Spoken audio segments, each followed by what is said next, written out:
Oxygen therapy reverses girl's brain injury.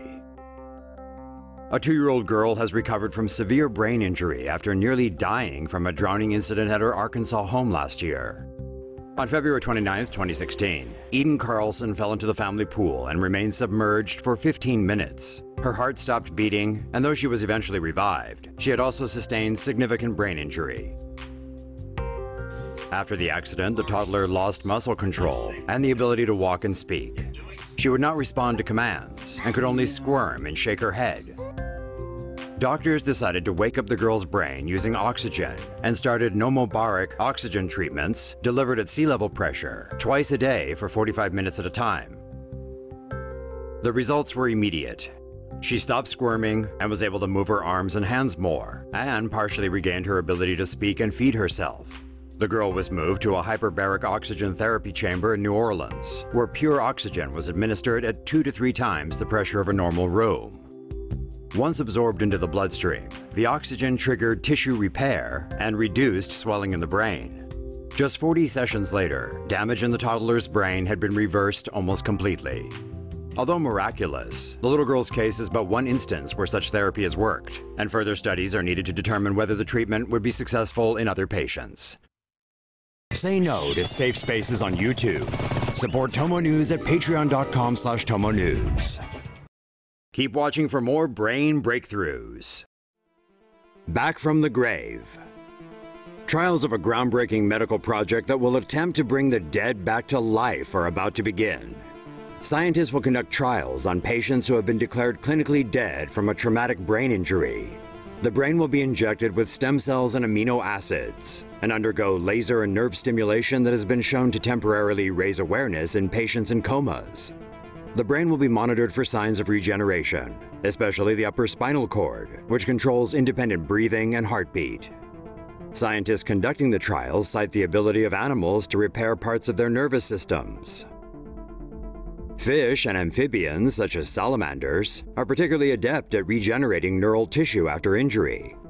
Trials involving 20 patients who are on life support machines are set to begin in India in July. Facebook wants to get inside your head. If Facebook is the future, then you can bet it's going to be filled with some pretty nifty brain control technology. Plans for the new tech were unveiled during the group's annual F8 conference in San Jose, California.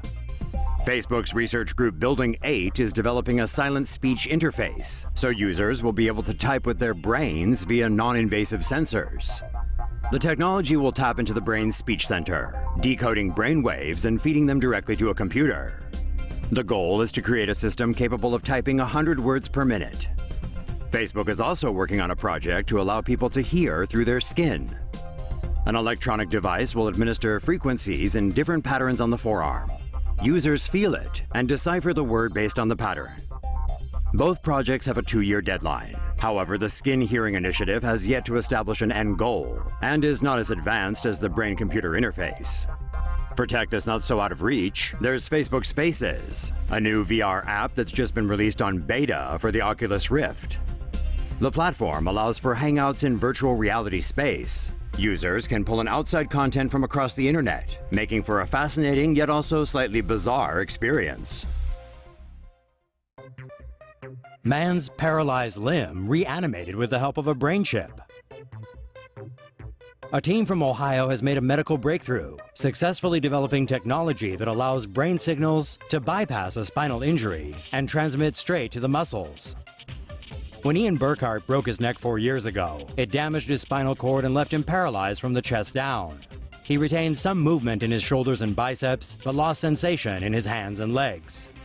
To help him, doctors inserted a chip the size of an eraser head into his motor cortex, the area of the brain that controls hand movements. The chip records brain signals for specific hand movements and sends these to a computer via a port on the back of Burkhart's head. Once the signals are decoded, they're transmitted to an arm sleeve studded with electrodes. The electrodes stimulate the muscles and allow them to move. The system, called NeuroLife, has allowed Burkhart to make 6 different hand and wrist motions. It marks the first time a paralyzed man has been able to regain movement using recorded brain signals. Say no to safe spaces on YouTube. Support TomoNews at patreon.com/TomoNews. Paralyzed monkeys walk again with brain implants. Paraplegics may soon regain use of their legs, now that scientists have created an implant that proves effective in primates. In a spinal cord injury, brain signals are unable to reach the neurons that activate movement, often resulting in paraplegia. But Swiss researchers have found a way to bypass this, successfully restoring movements in paralyzed monkeys. The team developed an interface that uses 2 wireless implants, a sensor in the brain, and a nerve stimulator near the spinal injury.